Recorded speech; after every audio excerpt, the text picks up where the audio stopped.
जय माता दी। आज के दुर्गा सप्तशती के अध्याय में मैं 5वां, 6वां, 7वां, 8वां और 9वां ये सारे अध्याय एक साथ एक वीडियो में डालूंगी। 10, 11 और 12 अगले वीडियो में आपको सुनने को मिलेगा। जय माता दी। पंचमो अध्याय।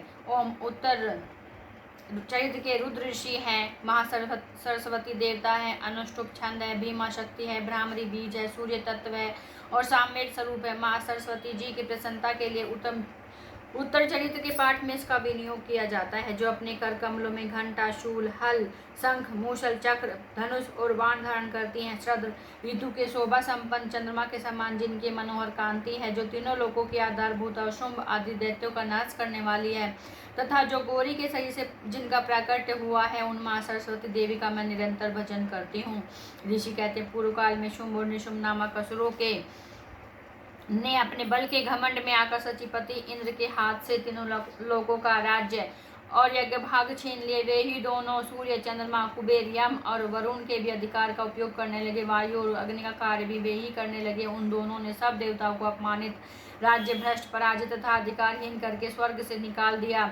उन दोनों महान असुरों से तिरस्कृत देवताओं ने अपराजिता देवी का स्मरण किया और सोचा, जगदम्बा ने हम लोगों को वर दिया था कि आपत्ति काल में स्मरण करने पर मैं तुम्हारी सारी आपत्तियों का तत्काल नाश कर दूंगी। यह विचार कर देवता गिरिराज हिमालय पर गए। वहां भगवती विष्णु माँ की स्तुति करने लगे।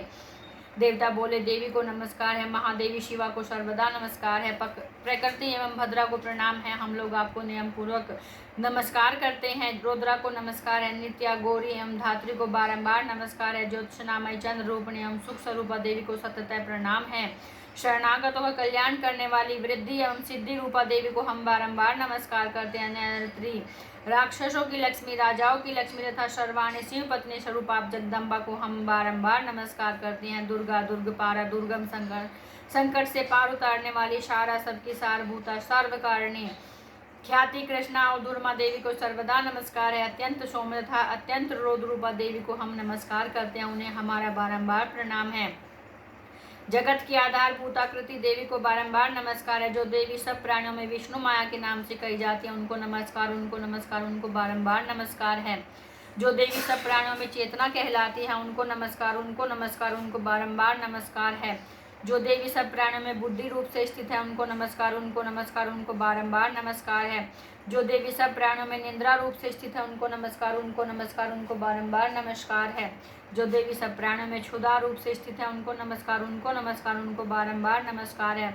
जो देवी सब प्राणियों में छाया रूप से स्थित है, उनको नमस्कार, उनको नमस्कार, उनको बारंबार नमस्कार है। जो देवी सब प्राणियों में शक्ति रूप से स्थित है, उनको नमस्कार, उनको नमस्कार, उनको बारंबार नमस्कार है। जो देवी सब प्राणियों में तृष्णा रूप से स्थित है, उनको नमस्कार, उनको नमस्कार, उनको बारंबार नमस्कार है। जो देवी सब प्राणियों में शांति, क्षमा रूप से स्थित है, उनको नमस्कार, उनको नमस्कार, उनको बारंबार नमस्कार है। जो देवी सब प्राणियों में जाति रूप से स्थित है, उनको नमस्कार, उनको नमस्कार, उनको बारंबार नमस्कार है। जो देवी सब प्राणियों में लज्जा रूप से स्थित है, उनको नमस्कार, उनको नमस्कार, उनको बारंबार नमस्कार है। जो देवी सब प्राणियों में शांति रूप से स्थित है, उनको नमस्कार, उनको नमस्कार, उनको बारंबार नमस्कार है। जो देवी सब प्राणियों में श्रद्धा रूप से स्थित है, उनको नमस्कार, उनको नमस्कार, उनको बारंबार नमस्कार है। जो देवी सब प्राणियों में कांति रूप से स्थित है, उनको नमस्कार, उनको नमस्कार, उनको बारंबार नमस्कार है।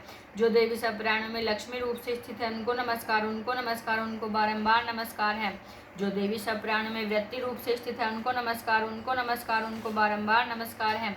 जो देवी सब प्राणियों में स्मृति रूप से स्थित है, उनको नमस्कार, उनको नमस्कार, उनको बारंबार नमस्कार है। जो देवी सब प्राणियों में दया रूप से स्थित है, उनको नमस्कार, उनको नमस्कार, उनको बारंबार नमस्कार है। जो देवी सब प्राणियों में तुष्टि रूप से स्थित है, उनको नमस्कार, उनको नमस्कार, उनको बारंबार नमस्कार है। जो देवी सब प्राणियों में माता रूप से स्थित है, उनको नमस्कार, उनको नमस्कार, उनको बारंबार नमस्कार है। जो जीवों की इंद्रिय वर्ग की अधिष्ठात्री देवी एवं सब प्राणियों में सदा व्याप्त रहने वाली उन व्याप्ति देवी को बारंबार नमस्कार है। जो देवी चैतन्य रूप से इस संपूर्ण जगत को व्याप्त करके स्थित है, उनको नमस्कार, उनको नमस्कार, उनको बारंबार नमस्कार है। पूर्व काल में अपने अभिष्ट की प्राप्ति होने से देवताओं ने जिनकी स्तुति तथा देवराज इंद्र ने बहुत दिनों तक जिनका सेवन किया, वह कल्याण की साधन भूत ऐश्वर्य हमारा कल्याण और मंगल करे तथा सारी आपत्तियों का नाश कर डाले। उदंड दैत्यों से सताए हुए हम सभी देवता जिन परमेश्वर को इस समय नमस्कार करते हैं तथा जो भक्ति से विनम्र पुरुषों द्वारा स्मरण की जाने पर तत्काल इस संपूर्ण विपत्तियों का नाश कर देती हैं। वे जगदम्बा हमारा संकट दूर करें। राजन इस प्रकार ये जब देवता स्तुति कर रहे थे उस समय पार्वती देवी गंगा जी के जल में स्नान करने के लिए वहां आए। उन सुंदर भुवों वाली भगवती ने देवताओं से पूछा, आप लोग यहाँ किसकी स्तुति करते हैं? तब उन्हीं के शरीर कोश से प्रकट हुई शिवा देवी बोली, शुंभ दैत्य से तिरस्कृत और युद्ध में निशुंभ से पराजित हो यहाँ एकत्रित हुए समस्त देवता यह मेरी स्तुति कर रहे हैं। पार्वती जी के शरीर कोश से अंबिका का प्रादुर्भाव हुआ था, इसलिए वे समस्त लोकों में कौशिकी कही जाती हैं। कौशिकी के प्रकट होने के बाद पार्वती देवी का शरीर काले रंग का हो गया, अतः वह हिमालय पर रहने वाली कालिका देवी के नाम से विख्यात हुई। तदनंतर शुंभ निशुंभ के भृत चंड मुंड उन्होंने परम मनोहर रूप धारण करने वाली अंबिका देवी को देखा। फिर वे शुंभ के पास जाकर बोले, महाराज एक अत्यंत मनोहर स्त्री है जो अपने दिव्य कांति से हिमालय को प्रकाशित कर रही है। वैसा उत्तम रूप कहीं किसी में भी नहीं देखा होगा। सुरेश्वर पता लगाइए वह देवी कौन है, उसे ले लीजिए। स्त्रियों में तो वह रतन है, उसका प्रत्येक अंग बहुत ही सुंदर तथा वह अपने श्री अंगों की प्रभा से संपूर्ण दिशाओं में प्रकाश फैला रही है। दैत्यराज अभी वह हिमालय पर ही मौजूद है, आप उसे देख सकते हैं। प्रभु तीनों लोकों में मणि हाथी और घोड़े आदि जितने भी रतन है वे सभी समय आपके घर में शोभा पाते हैं। हाथियों में रतन भूत ऐरावत यह पारिजात का वृक्ष और यह उच्चवेश्वा घोड़ा यह सब आपने इंद्र से ले लिया है। हंसों से जुता हुआ यह विमान भी आपके आंगन में शोभा पाता है। यह रतनभूत अद्भुत विमान जो पहले ब्रह्मा जी के पास था आपके यहाँ लाया गया है। यह महापदम नामक निधि आप कुबेर से छीन लाए हैं। समुद्र ने भी आपको किंजकलनी नाम की माला भेंट की है जो केसरों से सुशोभित है, जिसके कभी कमल कुमलाते नहीं है। स्वर्ण की वर्षा करने वाला ऐसा छत्र भी आपके घर में शोभा पाता तथा यह श्रेष्ठ रथ जो पहले प्रजापति के अधिकार में था अब आपके पास मौजूद है। दैत्येश्वर मृत्यु की उत्कांतिदा नाम वाली शक्ति भी आपने छीन ली तथा वरुण का पास और समुद्र में होने वाले सब प्रकार के रत्न आपके भाई निशुंभ के अधिकार में है। अग्नि ने भी स्वतः शुद्ध किए हुए 2 वस्त्र आपकी सेवा में अर्पित किए हैं। दैत्यराज इस समय सभी प्रकार के रत्न आपने एकत्र कर लिए हैं। फिर जो यह स्त्रों में रतन रूप कल्याणमय देवी है, इसे आप क्यों नहीं अपने अधिकार में कर लेते? ऋषि कहते हैं, चंडमुंड का यह वचन सुनकर शुंभ ने महादैत्य सुग्रीव को दूत बनाकर देवी के पास भेजा और कहा, तुम मेरी आज्ञा से उसके सामने ये बातें कहना और ऐसा उपाय करना जिससे प्रसन्न होकर वह शीघ्र ही यहाँ आ जाए। वह दूत पर्वत के अत्यंत रमणीय प्रदेश में जहाँ देवी मौजूद थी गया और मधुर वाणी से कोमल वचन बोला। दूत बोला, देवी दैत्यराज शुंभ इस प्रकार तीनों लोगों के परमेश्वर है, मैं उन्हीं का भेजा हुआ दूत हूँ, यहाँ तुम्हारे ही पास आया हूँ। उनकी आज्ञा सब देवता एक स्वर से मानते हैं, कोई उसका उल्लंघन नहीं कर सकता। वे संपूर्ण देवताओं को परास्त कर चुके हैं। उन्होंने तुम्हारे लिए जो संदेश दिया है उसे सुनो। संपूर्ण त्रिलोकी मेरे अधिकार में है, देवता भी मेरी आज्ञा के अधीन चलते हैं। संपूर्ण यज्ञों के भागों को मैं ही पृथक पृथक भोगता हूँ। तीनों लोकों में जितने श्रेष्ठ रत्न है वे सब मेरे अधिकार में हैं। देवराज इंद्र का वाहन ऐरावत जो हाथियों में रतन है मैंने छीन लिया है। क्षीर सागर का मंथन करने से जो अश्वरतन उच्चवेश्वा प्रकट हुआ था उसे देवताओं ने मेरे पैरों पर पड़कर समर्पित किया है। सुंदरी इनके सिवा और भी जितने रतनभूत पदार्थ देवताओं गंधर्वों नाग के पास थे वे सब मेरे पास आ गए हैं। देवी हम लोग तुम्हें संसार की स्त्रों में रतन मानते हैं, तुम हमारे पास आ जाओ क्योंकि रत्नों का उपभोग करने वाले हम ही हैं। चंचल कटाक्षों वाली सुंदरी तुम मेरी या मेरे भाई महापराक्रमी निशुंभ की सेवा में आ जाओ क्योंकि तुम रतन स्वरूपा हो। मेरा वरण करने से तुम्हें तुलनातीत महानेश्वर की प्राप्ति होगी। अपनी बुद्धि से यह विचार कर तुम मेरी पत्नी बन जाओ। ऋषि कहते हैं, दूत के कहने पर कल्याणमयी भगवती दुर्गा देवी जो इस जगत को धारण करते हैं मन ही मन गंभीर भाव से मुस्कुराई और इस प्रकार बोली। देवी ने कहा, दूत तुमने सत्य कहा, इसमें तनिक भी मिथ्या नहीं है। शुंभ तीनों लोगों के परमेश्वर हैं और निशुंभ भी उसी के समान पराक्रम है, किंतु इस विषय में मैंने जो प्रतिज्ञा कर रखी है उसे मिथ्या कैसे करूं? मैंने अपनी अल्प बुद्धि के कारण पहले से जो प्रतिज्ञा कर रखी है उसे सुनो। जो मुझे संग्राम में जीत लेगा, जो मेरे अभिमान को चूर्ण कर देगा तथा संसार में जो मेरे समान बलवान होगा वही मेरा स्वामी होगा। इसलिए शुंभ अथवा महादैत्य निशुंभ स्वयं ही यहाँ पधारे मुझे जीत कर शीघ्र ही मेरा पाणी ग्रहण कर ले। इसमें विलंब की क्या आवश्यकता है? दूत बोला, देवी तुम घमंड में भरी हो, मेरे सामने ऐसी बातें न करो। तीनों लोगों में कौन ऐसा पुरुष है जो शुंभ निशुंभ के सामने खड़ा हो सके? तब देवी अन्य दैत्यों के सामने भी सारे देवता युद्ध में नहीं ठहर सकते, फिर तुम अकेली स्त्रियों को कैसे ठहर सकती हो? जिन शुंभ आदि दैत्यों के सामने इंद्र आदि सब देवता भी युद्ध में खड़े नहीं हुए, उनके सामने तुम स्त्रियों को कैसे जाओगी? इसलिए तुम मेरे ही कहने से शुंभ निशुंभ के पास चली चलो, ऐसा करने से तुम्हारे गौरव की रक्षा होगी। अन्यथा जब वे केस पकड़कर घसीटेंगे तब तुम्हें अपनी प्रतिष्ठा खोकर जाना पड़ेगा। देवी ने कहा, तुम्हारा कहना ठीक है। शुंभ बलवान है और निशुंभ भी बड़े पराक्रमी है, किंतु क्या करूं, मैंने पहले बिना सोचे समझे प्रतिज्ञा कर ली है। अतः अब तुम जाओ, मैंने तुमसे जो कुछ कहा है वह सब दैत्यराज से आदरपूर्वक कहना, फिर वे जो उचित जान पड़े करे। इस प्रकार से मार्कंडेय पुराण में सावर्णिक मनवंतर कथा के अंतर्गत देव महत्व में देवी दूत संवाद नामक 5वां अध्याय पूरा हो। बोलो शेरावाली माता की जय। 6वां अध्याय मैं सर्वेश्वर भैरव के अंग में निवास करने वाली परमोत्कृष्ट पद्मावती देवी का चिंतन करती हूँ। वे नागराज के आसन पर बैठी हैं। नागों के फणों से सुशोभित होने वाली मणियों की विशाल माला से उनकी देहलता उद्भासित हो रही है। सूर्य के समान उनका तेज है, 3 नेत्र उनकी शोभा बढ़ा रहे हैं। वे हाथों में माला, कुंभ, कपाल और कमल लिए हुए तथा उनके मस्तक में अजंगा मुकुट सुशोभित है। ऋषि कहते हैं, देवी का यह कथन सुनकर दूत को बड़ा अमर्ष हुआ और उसने दैत्यराज के पास जाकर सब समाचार विस्तार पूर्वक कह सुनाया। दूत के वचन को सुनकर दैत्यराज कुपित हो उठा और दैत्य सेनापति धर्मलोचन से बोला, धर्मलोचन तुम शीघ्र अपनी सेना साथ लेकर जाओ और दुष्टा की केस पकड़कर घसीटते बलपूर्वक यहाँ ले आओ।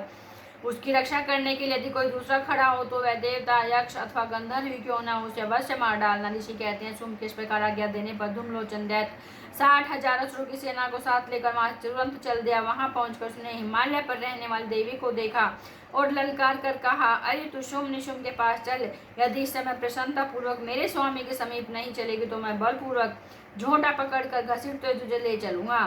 देव बोली, तुम्हें दैत्यों के राजा ने भेजा है। तुम स्वयं भी बलवान हो, तुम्हारे साथ विशाल सेना भी है। ऐसी दशा में यदि तुम मुझे बलपूर्वक ले चलोगे तो मैं तुम्हारा क्या कर सकती हूँ? ऋषि कहते हैं, देवी के जो कहने पर असुर धूम्रलोचन उनकी ओर दौड़ा। तब अंबिका ने होम शब्द के उच्चारण मात्र से उसे भस्म कर दिया। फिर तो क्रोध में भरी दैत्यों की विशाल सेना और अंबिका ने एक दूसरे पर तीखे सहायकों शक्तियों तथा फर्शों की वर्षा आरंभ की। इतने में ही देवी का महान सिंह क्रोध में भरकर भयंकर गर्जना करके गर्दन के बालों को हिलाता हुआ असुरों की सेना में इस प्रकार कूद गया। उसने कुछ दैत्यों को पंजों की मार से, कितनों को अपने जबड़ों के से और कितने मार दैत्यों को पटक कर ओठ की दाढ़ों से घायल करके मार डाला। उस सिंह ने अपने नखों से कितनों के पेट फाड़ डाले और थप्पड़ मारकर कितनों के सिर धड़ से अलग कर दिए। कितनों की भुजाएं और मस्तक काट डाले तथा अपनी गर्दन के बाल हिलाते उसने दूसरे दैत्यों के पेट फाड़कर उनका रक्त चूस लिया। अत्यंत क्रोध में भरे हुए दैत्यराज हुए देवी के महान उस महाबली सिंह ने क्षण भर में ही सारी सेना का संहार कर डाला। शुंभ ने जब सुना कि देवी ने धूम्रलोचनासुर को मार डाला तथा उसके सिंह ने सारी सेना का सफाया कर डाला, तब उस दैत्यराज को बड़ा क्रोध हुआ। उसका ओठ कांपने लगा। उसने चंड और मुंड नामक 2 महादैत्यों को आज्ञा दी, हे चंड और हे मुंड, तुम लोग बहुत बड़ी सेना लेकर देवी के पास जाओ और उस देवी के झोंटे पकड़कर अथवा उसे बांधकर शीघ्र यहाँ ले आओ। यदि इस प्रकार उसको लाने में संदेह हो तो युद्ध में सब प्रकार के अस्त्रों के प्रहार से समस्त असुर सेना का प्रयोग करके उसकी हत्या कर डालना। उस दुष्टा की हत्या होने तथा सिंह के भी मारे जाने पर उस अंबिका को बांधकर साथ ले शीघ्र ही लौट आना। इस प्रकार श्री मार्कंडेय पुराण में सावर्णिक मनवंतर की कथा के अंतर्गत देव महत्व में धूम्रलोचन वध नामक 6वां अध्याय पूरा। बोलो सच्चे दरबार की जय। 7वां अध्याय चंड और मुंड का वध। मैं मातंगी देवी का ध्यान करती हूँ। वे रतन में सिंहासन पर बैठकर पढ़ते हुए तोते का मधुर शब्द सुन रही है। उनके शरीर का वर्ण श्याम है। वे अपना एक पैर कमल पर रखे हुए हैं और मस्तक पर अर्धचंद्र का मुकुट धारण करती हैं तथा कल्हार पुष्पों की माला धारण के वीणा बजाती हैं। उनके अंग में कसी हुई चोली शोभा पा रही है। वे लाल रंग की रेशमी साड़ी पहने हुए, हाथ में शंखमय पात्र लिए हुए। उनके बदन पर मधु का हल्का हल्का प्रभाव जान पड़ता है और ललाट में बेंदी शोभा दे रही है। ऋषि कहते, तदनंतर शुंभ की आज्ञा पाकर वे चंड मुंड आदि दैत्य चतुरंगिनी सेना के अस्त्र सुसज्जित हो चल दिए। फिर गिरिराज हिमालय पर स्वर्ण में ऊंचे शिखर पर पहुंचकर उसने सिंह पर बैठी देवी को देखा। वे मंद मंद मुस्कुरा रही थी। उन्हें देखकर दैत्य लोग तत्परता से पकड़ने का उद्योग करने लगे। किसी ने धनुष तान लिया, किसी ने तलवार संभाली और कुछ लोग देवी के पास आकर खड़े हो गए। तब अंबिका ने उन शत्रुओं के प्रति बड़ा क्रोध किया। उस समय क्रोध के कारण उनका मुख काला पड़ गया, ललाट में भौहें टेढ़ी हो गई। वहां से तुरंत विकराल मुखी काली प्रकट हुई, जो तलवार और पास लिए हुए थे। वे विचित्र खड़वांग धारण किए और चीते के चरम की साड़ी पहने नर मुंडों की माला से विभूषित थी। उनके शरीर का मांस सूख गया था, केवल हड्डियों का ढांचा था जिससे अत्यंत भयंकर जान पड़ती थी। उनका मुख बहुत ही विशाल था, जीभ लपलपाने कारण वे और भी डरावनी प्रतीत होती थी। उनकी आंखें भीतर को धसी और लाल थी। वे अपनी भयंकर गर्जना से संपूर्ण दिशाओं को गुंजा रही थी। बड़े बड़े दैत्यों का वध करती हुई कालिका देवी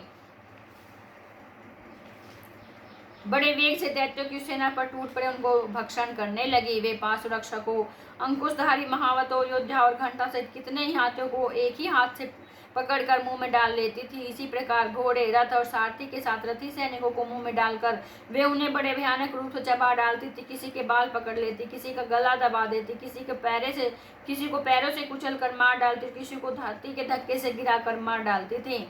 वे असुरों के छोड़े हुए बड़े बड़े अस्त्र शस्त्र मुंह से पकड़ लेती और रोष में भरकर उनको दांतों से पीस डालती थी। काली ने बलवान एवं दुरात्मा दैत्यों की वे सारी सेना रोन डाली, खा डाली और कितनों को मार भगाया।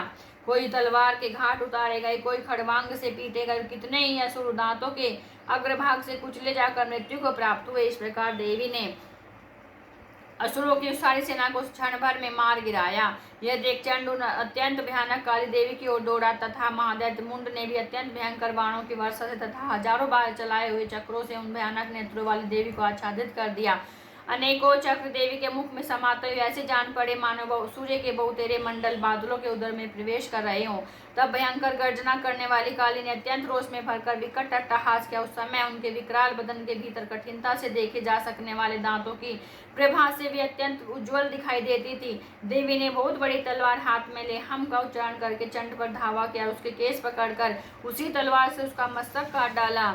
चंड को मारा गया देखकर मुंड भी देवी की ओर दौड़ा। तब देवी ने रोष में भरकर उसे भी तलवार से घायल करके धरती पर सुला दिया। महापराक्रमी चंड और मुंड को मारा गया देख मरने से बची बाकी सेना भय से व्याकुल चारों ओर भाग गई। तदनंतर काली ने चंड और मुंड का मस्तक हाथ में ले चंडिका के पास जाकर प्रचंड अट्टहास करते हुए कहा, हे देवी, मैंने चंड और मुंड नामक इन दो महापशुओं को तुम्हें भेंट किया। अब युद्ध यज्ञ में तुम शुंभ और निशुंभ का स्वयं ही वध करना। ऋषि कहते हैं, वहां लाए हुए उन चंड मुंड नामक महादैत्यों को देखकर कल्याण में चंडी ने काली से मधुर वाणी में कहा, देवी, तुम चंड और मुंड को लेकर मेरे पास आई हो, इसलिए संसार में चामुंडा के नाम से तुम्हारी ख्याति होगी। इस प्रकार श्री मार्कंडेय पुराण में सावर्णिक मनवंतर की कथा के अंतर्गत देव महात्म्य में चंड मुंड वध नामक 7वां अध्याय पूरा हुआ। बोलो शेरावाली माता की जय। 8वां अध्याय रक्त बीज वध। मैं अणिमा आदि सिद्धिमय किरणों से आवर्त भवानी का ध्यान करती हूँ। उनके शरीर का रंग लाल है, नेत्रों में करुणा लहरा रही तथा हाथों में पास, अंकुश, वाण और धनुष शोभा पाते हैं। ऋषि कहते हैं, चंड और मुंड नामक दैत्यों के मारे जाने तथा बहुत सी सेना का संहार हो जाने पर दैत्यों के राजा प्रतापी शुंभ के मन में बड़ा क्रोध हुआ और उसने देवी की पूर्ण सेना को युद्ध के लिए कूच करने की आज्ञा दी। वह बोला, आज उदायुध नाम के 86 दैत्य सेनापति अपनी सेनाओं के साथ युद्ध के लिए प्रस्थान करें। कम्बो नाम वाले दैत्यों के 84 सेना नायक अपनी वाहिनी से घिरे हुए यात्रा करें। 50 कोटि वीर्य कुल के और शोध्रुम कुल के असुर सेनापति मेरी आज्ञा से सेना सहित कूच करें। कालक, दोहर्द, मौर्य और काल के असुर भी युद्ध के लिए तैयार हो मेरी आज्ञा से तुरंत प्रस्थान करें। भयानक शासन करने वाला असुर शुंभ इस प्रकार आज्ञा दे सहस्त्रों बड़ी बड़ी सेनाओं के साथ युद्ध के लिए प्रस्थित हुआ। उसकी अत्यंत भयंकर सेना आती देख चंडिका ने अपने धनुष की टंकार से पृथ्वी और आकाश के बीच का भाग गुंजा दिया। राजन तदनंतर देवी के सिंह ने भी बड़े जोर जोर से दहाड़ना आरंभ किया। फिर अंबिका ने घंटे के शब्द से उस ध्वनि को और भी बढ़ा दिया। धनुष की टंकार, सिंह की दहाड़ और घंटे की ध्वनि से संपूर्ण दिशाएं गूंज उठी। उस भयंकर शब्द से काली ने अपने विकराल मुख को और भी बढ़ा लिया तथा इस प्रकार वे विजयिनी हुई। उस तुमलनाद को सुनकर दैत्यों की सेनाओं ने चारों ओर से आकर चंडिका देवी तथा सिंह और काली देवी को क्रोधपूर्वक घेर लिया। राजन, इसी बीच में असुरों के विनाश तथा देवताओं की अभ्युदय के लिए ब्रह्मा, शिव, कार्तिकेय, विष्णु तथा इंद्रादि देवों की शक्तियां जो अत्यंत पराक्रम और बल से संपन्न थी, उनके शरीरों से निकलकर उन्हीं के रूप में चंडिका देवी के पास गई। जिस देवता का जैसा स्वरूप, जैसी वेशभूषा और जैसा वाहन है, ठीक वैसे ही साधनों से संपन्न हो उसकी शक्ति असुरों से युद्ध करने के लिए आई। सबसे पहले हंसयुक्त विमान पर बैठी सूत्र और कमंडलों से सुशोभित ब्रह्मा जी की शक्ति उपस्थित हुई, जिसे ब्रह्माणी कहते हैं। महादेव जी की शक्ति वृषभ पर आरूढ़ हो, हाथों में श्रेष्ठ त्रिशूल धारण के, महाना का कंगन पहने, मस्तक में चंद्ररेखा से विभूषित हो वहां आ गई कार्तिकेय जी की शक्ति रूपा जगदम्बिका। उन्हीं गरुड़ धारण किए एक श्रेष्ठ मयूर पर आरूढ़ हो अपने हाथ में शक्ति लिए दैत्यों से युद्ध करने के लिए आई। इस प्रकार भगवान विष्णु की शक्ति गरुड़ पर विराजमान हो शंख चक्र गदा और शांग धनुष तथा खड़ग हाथ में लिए वहां अनुपम यज्ञ वाराह का रूप धारण करने वाले श्री हरि की जो शक्ति है वह भी वाराह से धारण करके वहां उपस्थित हुई। नारसिंह की शक्ति भी नरसिंह के समान से धारण करके वहां उसकी गर्दन के बालों के झटके से आकाश के तारे बिखरे पड़ते थे। इसी प्रकार इंद्र की शक्ति ब्रज हाथ में लिए गजराज ऐरावत पर बैठकर है, उसके भी सहस्त्र नेत्र थे। इंद्र का जैसा रूप है वैसा ही उसका भी था। तदनंतर उन देव शक्तियों से घिरे हुए महादेव जी ने चंडिका से कहा, मेरी प्रसन्नता के लिए तुम शीघ्र ही असुरों का संहार करो। तब देवी के शरीर से अत्यंत भयानक और परम उग्र चंडिका शक्ति प्रकट हुई, जो सैकड़ों गिद्धड़ों की भांति आवाज करने वाली थी। उस अपराजिता देवी ने धूमिल जटा वाले महादेव जी से कहा, भगवान आप शुंभ निशुंभ के पास दूत बनकर जाइए, उन अत्यंत गर्वीले दानव शुंभ निशुंभ दोनों से कहिए, साथ ही उनके अतिरिक्त भी जो दानव युद्ध के लिए वहां उपस्थित हो उनको भी संदेश दीजिए। यदि दैत्यों, यदि तुम जीवित रहना चाहते हो पाताल को लौट जाओ, इंद्र को त्रिलोकी का राज्य मिल जाए और देवता एक भाग का उपभोग करे। यदि बल के घमंड में आकर तुम युद्ध का अभिलाष रखते हो तो आओ मेरी शिवाय योगिनियां तुम्हारे कच्चे मान से तृप्त हों। चूंकि उस देवी ने भगवान शिव को दूत के कार्य में नियुक्त किया था, इसलिए वह शिवदूती के नाम से संसार में विख्यात हुई। वे महादैत्य भी भगवान शिव के मुंह से देवी के वचन सुनकर क्रोध में भर गए, जहाँ कात्यायनी विराजमान थी उस ओर बढ़े। तदनंतर वे दैत्य अमरस में भरकर पहले ही देवी के ऊपर बाण, शक्ति और वृष्टि आदि अस्त्रों की वृष्टि करने लगे। तब देवी ने भी खेल खेल में ही धनुष की टंकार की उससे छोड़े हुए बड़े बड़े बाणों द्वारा दैत्यों के चलाए हुए बाण, शूल, शक्ति और फरसों काट डाला। फिर काली उनके आगे होकर शत्रुओं को शूल के प्रहार से विदीर्ण करने लगे। खड़वांग से उनका कचूमर निकालती हुई रणभूमि में विचरने लगी। ब्रह्माणी भी जिस जिस ओर दौड़ती उसी ओर अपने कमंडलों का जल छिड़क कर शत्रुओं के ओझ पराक्रम को नष्ट कर देती थी। महेश्वर ने त्रिशूल से तथा वैष्णवी ने चक्र से अत्यंत क्रोध में भरी हुई कुमार कार्तिकेय की शक्ति ने शक्ति से दैत्यों का संहार आरंभ किया। इंद्र शक्ति के ब्रज प्रहार से विदीर्ण हो सैकड़ों दैत्य दानव रक्त की धारा बहाते पृथ्वी पर सो गए। वाराही शक्ति ने कितनों को अपने थुथुन के मार से नष्ट कर दिया। दाढ़ों के अग्रभाग से कितनों की छाती छेद डाल तथा कितने ही दैत्य उनके चक्र की चोट से विदीर्ण होकर गिर पड़े। नारसिंह भी दूसरे महादैत्यों को अपने नखों से विदीर्ण करके खाती और सिंहनाद से दिशाओं आकाश को गुंजाती युद्ध क्षेत्र में विचरने लगी। कितने ही असुर शिवदूती के प्रचंड अट्टहास से अत्यंत भयभीत हो पृथ्वी पर गिर पड़े और गिरने पर उन्हें शिवदूती ने उस समय अपना ग्रास बना लिया। इस प्रकार क्रोध में भरे मातृगणों को नाना प्रकार के उपायों से बड़े बड़े असुरों का मर्दन करते देख दैत्य सैनिक भाग खड़े हुए। मातृगणों से पीड़ित दैत्यों को युद्ध से भागते देख रक्तबीज नामक महादैत्य क्रोध में भरकर युद्ध करने के लिए आया। उसके शरीर से जब रक्त की बूंद पृथ्वी पर गिरती तब उसी के समान एक शक्तिशाली दूसरा महादैत्य पृथ्वी पर पैदा हो जाता। महासुर रक्तबीज हाथ में गदा लेकर इन शक्ति के साथ युद्ध करने लगा। तब हेनरी ने अपने ब्रज से रक्तबीज को मारा। ब्रज से घायल होने पर उसके शरीर से बहुत सा रक्त चूहने लगा। उससे उसी के समान रूप तथा पराक्रम वाले योद्धा उत्पन्न होने लगे। उसके शरीर से जितने ही रक्त की बूंदें गिरी उतने ही पुरुष उत्पन्न हो गए। वे सब रक्तबीज के समान ही वीरवान, बलवान तथा पराक्रमी थे। वे रक्त से उत्पन्न होने वाले पुरुष भी अत्यंत भयंकर शस्त्रों का प्रहार करते हुए महातगणों के साथ घोर युद्ध करने लगे। पुनः ब्रज के प्रहार से जब उसका मस्तक घायल हुआ तब रक्त बहने लगा। उससे हजारों पुरुष उत्पन्न हो गए। वैष्णवी ने युद्ध में रक्तबीज पर चक्र का प्रहार किया तथा एंद्री ने उस दैत्य सेनापति को गदा से चोट पहुंचाई। वैष्णवी के चक्र से घायल होने पर उसके शरीर से जो रक्त बहा उससे जो उसी के बराबर आकार वाले सहस्त्रों महादैत्य उत्पन्न हुए। उनके द्वारा संपूर्ण जगत व्याप्त हो गया। कुमारी ने शक्ति से, वाराही ने खड़ग से और महेश्वरी ने त्रिशूल से महादैत्य रक्तबीज को घायल किया। क्रोध में भरे उस महादैत्य रक्तबीज ने भी गदा से सभी मात्र शक्तियों पर पृथक प्रहार किया। शक्ति और शूल आदि से अनेक बार घायल होने पर उसके शरीर से जो रक्त की धारा पृथ्वी पर गिरी उससे भी निश्चय ही सैकड़ों असुर उत्पन्न हुए। इस प्रकार उस महादैत्य के रक्त से प्रकट हुए असुरों द्वारा संपूर्ण जगत व्याप्त हो गया। इससे उन देवताओं को बड़ा भय हुआ। देवताओं को उदास देख चंडिका ने काली से शीघ्रतापूर्वक कहा, चामुंडे तुम अपना मुख और भी फैलाओ तथा मेरे शस्त्रपात से गिरने वाले रक्त बिंदु और उससे उत्पन्न होने वाले महादैत्य को तुम अपने इस उतावले मुख से खा जाओ। इस प्रकार रक्त से उत्पन्न होने वाले महादैत्यों का भक्षण करती तुम रण में विचरती रहो। ऐसा करने से उस महादैत्य का सारा रक्त क्षीण हो जाने पर वह स्वयं भी नष्ट हो जाएगा।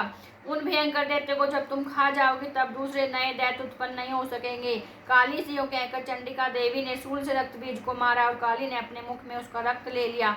तब उसने मां चंडिका पर गदा से प्रहार किया, किंतु उस गदापात ने देवी को तनिक भी वेदना नहीं पहुंचाई। रक्त बीज के घाल सहित से बहुत सा रक्त गिरा, किंतु ज्यों ही वह गिरा त्यों ही चामुंडा ने उसे अपने मुख में ले लिया था। रक्त गिरने से काली के मुख में जो महादैत्य उत्पन्न हुए उन्हें भी वह चट करके उसने रक्त बीज का रक्त भी पी लिया। तदनंतर देवी ने रक्त बीज को, जिसका रक्त चामुंडा ने पी लिया था, वज्रवाण खड़ तथा इष्टि आदि से मार डाला। राजन, इस प्रकार शस्त्रों के समुदाय से आहत एवं निष्प्रभ हुआ वह महादैत्य पृथ्वी पर गिर पड़ा। नरेश्वरी से देवताओं को अनुपम हर्ष की प्राप्ति हुई और मातृगण उन असुरों के रक्तपान के मद से उद्धत सा होकर नृत्य करने लगा। इस प्रकार श्री मार्कंडेय पुराण में सावर्णिक मनवंतर की कथा के अंतर्गत देव माता में रक्त बीजवध नामक 8वां अध्याय पूरा हो। बोलो शेरा वाली माता की जय। 9वां अध्याय निशुंभ वध। मैं अर्धनारीश्वर श्री विग्रह की निरंतर शरण लेती हूँ। उसका वर्ण बंधुक पुष्प और स्वर्ण के समान रक्तपीत मिश्रित है। वह अपनी भुजाओं में सुंदर अक्षमाला, पास, अंकुश और वरद मुद्रा धारण करता है। अर्धचंद्र उसका आभूषण तथा वह तीनों लोकों में 3 नेत्रों से सुशोभित है। राजा ने कहा, भगवान अपने रक्तबीज के वध से संबंध रखने वाले देवी चरित्र का अद्भुत माता मुझे बताया। अब रक्तबीज के मारे जाने पर अत्यंत क्रोध में भरे शुंभ और निशुंभ ने जो कर्म किया उसे मैं सुनना चाहता हूँ। ऋषि कहते हैं, राजन, युद्ध में रक्तबीज तथा निशुंभ अन्य दैत्यों के मारे जाने पर शुंभ और निशुंभ ने जो क्रोध की सीमा न रही अपनी विशाल सेना इस प्रकार मारी जाती देख निशुंभ एमर्स में भरकर देवी की ओर दौड़ा। उसके साथ ही असुरों की प्रधान सेना थी। उसके आगे पीछे तथा पार्श्व भाग में बड़े बड़े असुर थे जो क्रोध से उठ चबाते हुए देवी को मार डालने के लिए आए। महापराक्रमी शुंभ भी अपनी सेना के साथ मतगणों से युद्ध करके क्रोधवश चंडिका को मारने के लिए आ पहुंचा। तब देवी ने के साथ शुंभ और निशुंभ का घोर संग्राम छिड़ गया। वे दोनों दैत्य मेघों की भांति वाणों की भयंकर वृष्टि कर रहे थे। उन दोनों के चलाए हुए वाणों को अंबिका ने अपने वाणों के समूह से तुरंत काट डाला और सत समूह की वर्षा करके उन दोनों दैत्यपतियों के अंगों में भी चोट पहुंचाई। शुंभ ने तीखी तलवार और चमकती ढाल लेकर देवी के श्रेष्ठ वाहन सिंह के मस्तक पर प्रहार किया। अपने वाहन को चोट पहुंचने पर देवी ने शूरप्र नामक वाहन से निशुंभ की श्रेष्ठ तलवार तुरंत ही काट डाली। उसकी ढाल को भी, जिसमें 8 चांद जड़े थे, खंड खंड कर दिया। ढाल और तलवार के कट जाने पर उस असुर ने शक्ति चलाई, किंतु सामने आने पर देवी ने चक्र से उसके भी 2 टुकड़े कर दिए। अब तो निशुंभ क्रोध से जल उठा और उस दानव ने देवी को मारने के लिए शूल उठाया, किंतु देवी ने समीप आने पर उसे भी मुक्के से मारकर चूर्ण कर दिया। तब उसने गदा घुमाकर चंडी के ऊपर चलाई, परंतु वह भी देवी के त्रिशूल से कटकर भस्म हो गई। तदनंतर दैत्यराज निशुंभ को फरसा हाथ में लेकर आते देख देवी ने बाण समूह से घायल कर धरती पर सुला दिया। उस भयंकर महापराक्रमी भाई निशुंभ के धराशायी जाने पर शुंभ को बड़ा क्रोध हुआ और अंबिका का वध करने के लिए वह आगे बढ़ा। रथ पर बैठे बैठे ही उत्तम आयुधों से सुशोभित अपनी बड़ी बड़ी 8 अनुपम भुजाओं से समूचे आकाश को ढककर वह अद्भुत शोभा पाने लगा। उसे आते देख देवी ने शंख बजाया और धनुष की प्रत्यंचा का भी अत्यंत दुषय शब्द किया। साथ ही अपने घंटे के शब्द से जो समस्त दैत्य सैनिकों का तेज नष्ट करने वाला था संपूर्ण दिशाओं को व्याप्त कर दिया।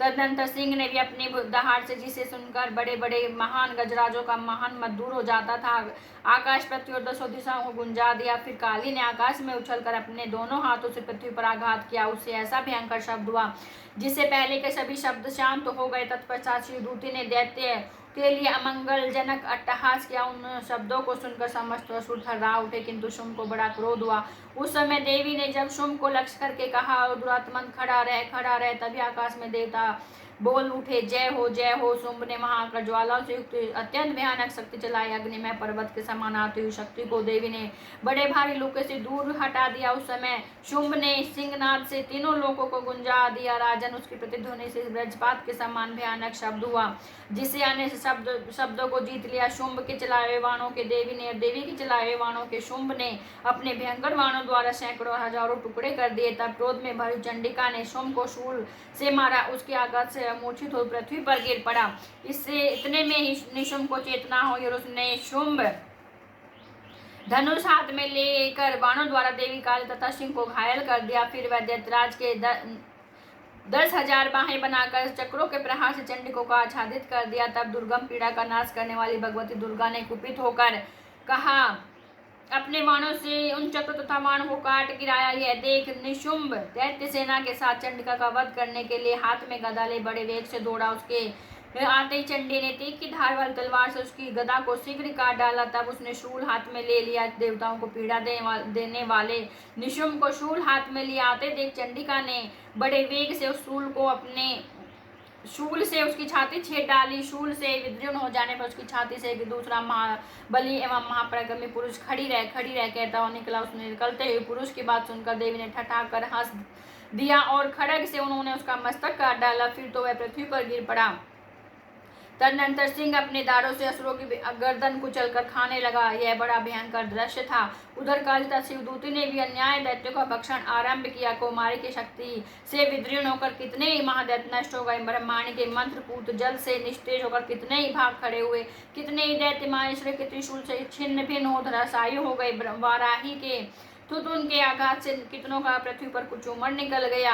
वैष्णवी ने भी अपने चक्र से दानों के टुकड़े टुकड़े कर डाले। इंद्र के हाथ से छूटे हुए व्रत से भी कितने प्राणों से हाथ धो बैठे।